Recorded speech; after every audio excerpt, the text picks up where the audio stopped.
Good morning everyone. आज हम जिस विषय पर चर्चा करने वाले हैं वो है टूल इंजीनियरिंग।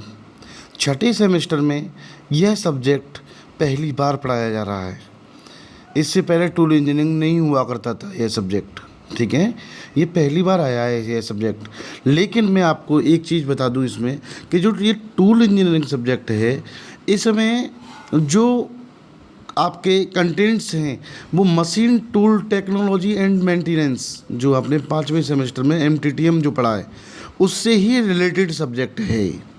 क्योंकि देखो, उसका भी नाम machine tool technology and maintenance है और इसका टूल इंजीनियरिंग है, तो कहीं ना कहीं मैच तो कर रहा होगा टूल से टूल, ठीक है ना। तो उससे ही रिलेटेड है इसका। देखिए, सबसे पहले टूल इंजीनियरिंग का मैंने सिलेबस दिखाया आपके लिए कि इसमें कटिंग टूल्स के बारे में बताया है, mechanical property and usages of high speed steel, stellite है ना, सीमेंटाइट, कार्बाइड है ना, ceramics, diamond, study of commercial available cutting tools, tool geometry आदि, ठीक है। इसके बाद लोकेशन एंड क्लैंपिंग, ये भी एक इम्पोर्टेंट है, ठीक है ना। जिग एंड फिक्चर के लिए बताया गया है ये। और इसके लिए जिग और फिक्चर की ये इसमें अलग अलग टाइप्स, एडवांटेज है ना, ये अलग अलग बताई हैं। तो सबसे पहला जो हमारा चैप्टर है वो है चैप्टर हमारा इसमें ये वाला, इंट्रोडक्शन टू टूल इंजीनियरिंग, ठीक है ना।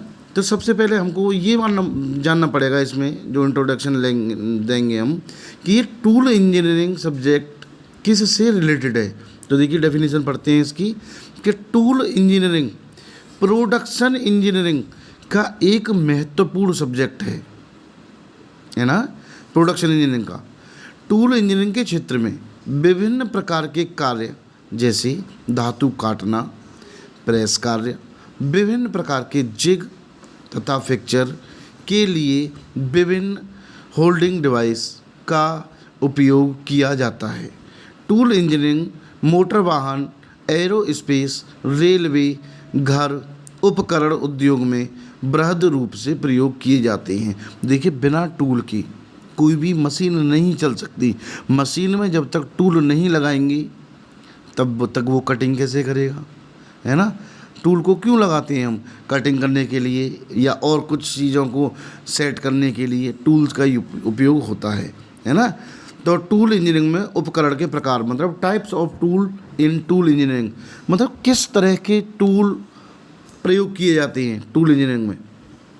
तो देखो, मैंने आपको इसमें MTTM में बताया था, इसमें भी बता रहा हूँ कि टूल हमारे बेसिकली कार्य के आधार पर दो प्रकार के होते हैं, सिंगल पॉइंट कटिंग टूल और मल्टी पॉइंट कटिंग टूल। मतलब एक सिरा कटाई औजार, इसका एक और मतलब है एकल बिंदु कटाई औजार।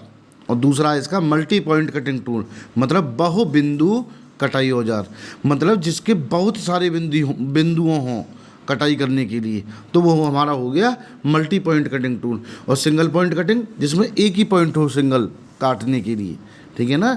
तो सबसे पहले हम यहाँ पर समझेंगे कि सिंगल पॉइंट कटिंग टूल क्या है। तो सिंगल पॉइंट कटिंग टूल क्या है? ऐसा कटिंग टूल जिसमें एक सिरा या एक बिंदु काटने योग्य हो, वह सिंगल पॉइंट कटिंग टूल कहलाते हैं। अब देखिए, सिंगल पॉइंट कटिंग टूल का मैं सबसे पहले बता दूं, खराद मशीन में यूज होता है इसका। खराद मशीन में जितने भी कटिंग टूल लगेंगे वो सारे कैसे लगेंगे? सिंगल पॉइंट, देखिएगा, है ना। तो टर्निंग टूल्स, मतलब जो खराद में यूज हो रहे हैं, तो turning tools, boring tools, shaping and planning tools आदि सिंगल पॉइंट कटिंग टूल होते हैं। सिंगल पॉइंट कटिंग टूल इसे निम्न प्रकार के भी होते हैं ये, मतलब इनको बिट टिप के आधार पर भी ये अलग अलग प्रकार के होते हैं। तो जैसे देखिए, इसमें 4 प्रकार के दिखाई गई हैं। ठोस प्रकार उपकरण बिट, इसको इंग्लिश में बोलते हैं सॉलिड टाइप टूल बिट। दूसरा है आपका ब्रेस्ड टिप टूल। तीसरा है आपका लॉन्ग इंडक्सेबल इंसर्ट उपकरण। और चौथा है आपका अस्थायी इंडक्सेबल इंसर्ट उपकरण। तो सबसे पहले हम ये देखेंगे इसमें कि ठोस प्रकार उपकरण बिट क्या होता है।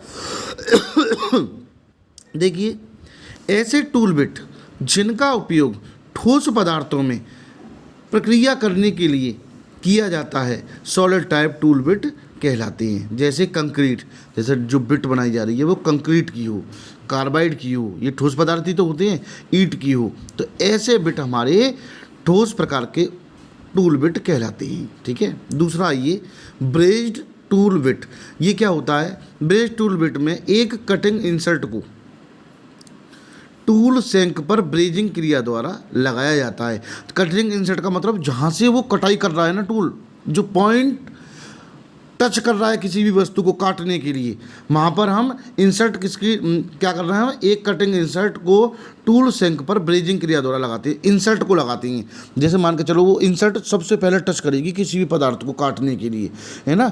तो जैसे अब वो टूल हमारा घूम रहा है तो इंसर्ट ही सबसे पहले घिसती है हमारी, समझ में आ गया होगा, इंसर्ट सबसे पहले घिसती है। तो जो इंसर्ट होती है वो किसकी होती है? टंगस्टन कार्बाइड की। देखो लिख रखा है टंगस्टन कार्बाइड पदार्थ सामान्यतः एक टिप उपकरण के रूप में प्रयोग किया जाता है। मतलब जो हम उसमें जो यूज कर रहे हैं, शैंक पर जो इंसर्ट लगा रहे हैं, किसके थ्रू लगा रहे हैं? ब्रेजिंग क्रिया के द्वारा लगा रहे हैं भाई। जैसे बेल्डिंग होती है, ब्रेजिंग होती है, तो ब्रेजिंग क्रिया के द्वारा इंसर्ट को हम फिट कर रहे हैं। और जो हमारा जो इंसर्ट फिट हो रहा है तो उसका जो पदार्थ है वो क्या है? हमारा टंगस्टन कार्बाइड। ठीक है ना। टंगस्टन कार्बाइड के आकार का स्लॉट होता है ना, वहाँ पर हम इंसर्ट को लगाते हैं। ठीक है। तीसरा देखिए इसमें सिंगल पॉइंट कटिंग टूल में लॉन्ग इंडक्सेबल इंसर्ट उपकरण। ये क्या होते हैं? ये लंबे टूल्स होते हैं। क्या होते हैं? ये लंबे टूल्स होते हैं। देखिए टूल इंडक्सेबल इंसर्ट में टूल के ऊपरी व निचले भाग लंबे होते हैं। आवश्यकतानुसार इनकी ज्यामिति को सही करने के लिए फिर से ग्राइंडिंग की जाती है। जैसे मान के चलो हमें लंबाई को कम या ज़्यादा करना है या हमें और कोई आकार में लेके आना है तो हम क्या करेंगे? इसको ग्राइंडिंग करके अपने अनुसार, देखो लिख रखा है इसमें, आवश्यकतानुसार इनकी ज्यामिति को सही करने के लिए फिर से ग्राइंडिंग की जाती है। मतलब आवश्यकतानुसार इनकी ग्राइंडिंग करके हम अपने अकॉर्डिंग इसको यूज कर सकते हैं और ये बेसिकली लंबे भी होते हैं। ठीक है। चौथा होता है अस्थायी इंडक्सेबल इंसर्ट टूल, मतलब टेम्परेरी इंडक्सेबल टूल। ये किस प्रकार के टूल होते हैं?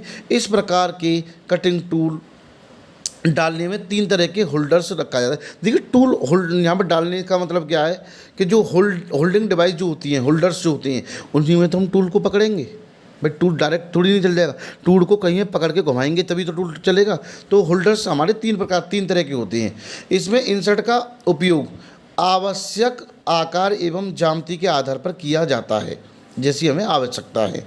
इंसर्ट में बड़ी संख्या में कटिंग कोर होती हैं भाई। इंसर्ट में जो इंसर्ट मेन यहाँ पर जहाँ से कटिंग हो रही है टूल की, वहाँ पर उस इंसर्ट को हमने किसके द्वारा लगाया था? ब्रेजिंग क्रिया के द्वारा। तो वहाँ पर बहुत सारी कटिंग कोर्स होती हैं, लेकिन हम क्या पढ़ा रहे हैं आपको? Single point cutting tool. तो यहाँ पर तो एक ही एज होनी चाहिए, लेकिन उसकी एज बहुत सारी होती हैं कटिंग के लिए। किसकी? इंसर्ट की। तो यहाँ पर हम क्या करते हैं कि इंसर्ट का एक ही सिरा यूज होता है काटने के लिए। जब वो सिरा हमारा घिस जाता है तो इंसर्ट को हम क्या करते हैं? थोड़ा उसकी डायरेक्शन चेंज कर देते हैं। तो जो पहले सिरा काम कर रहा था, है ना, उसमें बहुत सारे सिरे होते हैं, तो जो पहले सिरा काम कर रहा था उसको हटा के हम दूसरे सिरे को यूज कर लेते हैं इस तरह से। अब इंसर्ट जब पूरे दांते उसके घिस जाते हैं, अलग अलग एक एक करके यूज किया हमने, जब उसकी जो है एज है जब वो उसकी घिस जाती हैं तब उसको हम हटा करके फिर दूसरी इंसर्ट को यूज कर लेते हैं। तो इस प्रकार से देखिए ये 4 प्रकार के मैंने सिंगल पॉइंट कटिंग टूल पढ़ाए हैं आपको। ठोस प्रकार के उपकरण विट, brazed tip tool, long indexable insert tool और टेम्परेरी इंडक्सेबल टूल। थोड़ा इनको आप अपने हिसाब से भी समझिएगा और नोट्स भी दे रहा हूँ मैं, है ना। और देखिए सिंगल पॉइंट कटिंग टूल कितने प्रकार के? 4 प्रकार के। इसी प्रकार से हमारा ये दूसरा है आपका मल्टी पॉइंट कटिंग टूल। एक तो सिंगल पॉइंट कटिंग टूल था जिसके 4 प्रकार पढ़ा दिए मैंने, अब ये multi point cutting tool. Multi point cutting tool क्या होते हैं? जैसे सिंगल पॉइंट में तो एकल बिंदु कटाई औजार था, वो मतलब एक बिंदु था कटाई करने के लिए, और मल्टी पॉइंट में अनेक बिंदु होंगे कटाई के लिए, है ना। देखिए इसकी परिभाषा पढ़ते हैं। यदि किसी कटिंग टूल में एक से अधिक किनारे होते हैं जो काटने योग्य हों तो उसे मल्टी पॉइंट कटिंग टूल कहते हैं।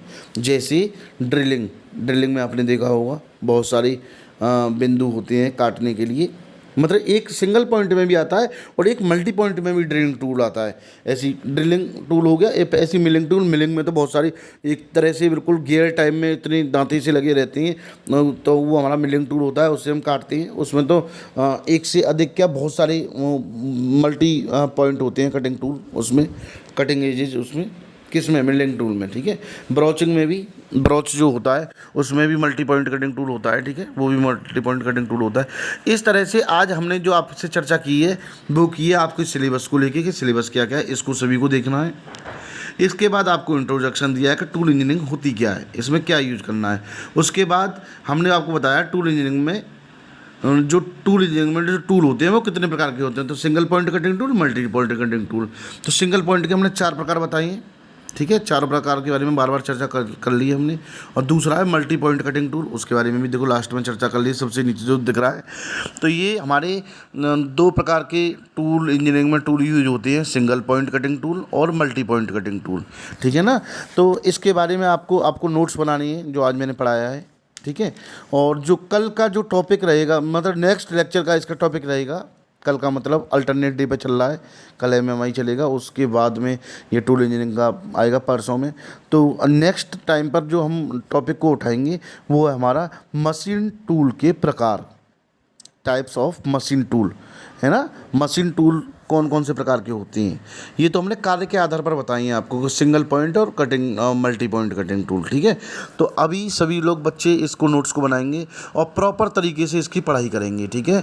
मैं बार बार इसलिए बोल रहा हूँ आपसे इस चीज़ को कि ऑनलाइन ही आपका एक माध्यम रह गया है। सिलेबस को सब लोग देखें, मैं बार बार इसको सिलेबस को लेके आ रहा हूँ आपके सामने पर। ये डिटेल कंटेंट्स जो लिख रहा है इसके नीचे जितना भी पॉइंट है, ठीक है ना, ये 24 लेक्चर का मात्र सब्जेक्ट है, कोई ज़्यादा बड़ा सब्जेक्ट नहीं है। लेकिन मैं इसको कम से कम 30-35 लेक्चर में ख़त्म करना चाह रहा हूँ, क्योंकि एक साथ आपको हिसाब से ही देना चाहिए। तो इसको कंटेंट्स को सब लोग देखेंगे, एक बार कुछ समझ में आ जाएगा आपके लिए। फिर जो मैंने आज पढ़ाया है उसके नोट्स प्रॉपर बनाएंगे, ठीक है ना। जो समझ में ना आए वो मेरे को तुरंत अभी इसी ग्रुप में पूछ सकते हैं और बाद में भी कभी भी पूछ सकते हैं। थैंक यू, धन्यवाद, ओके।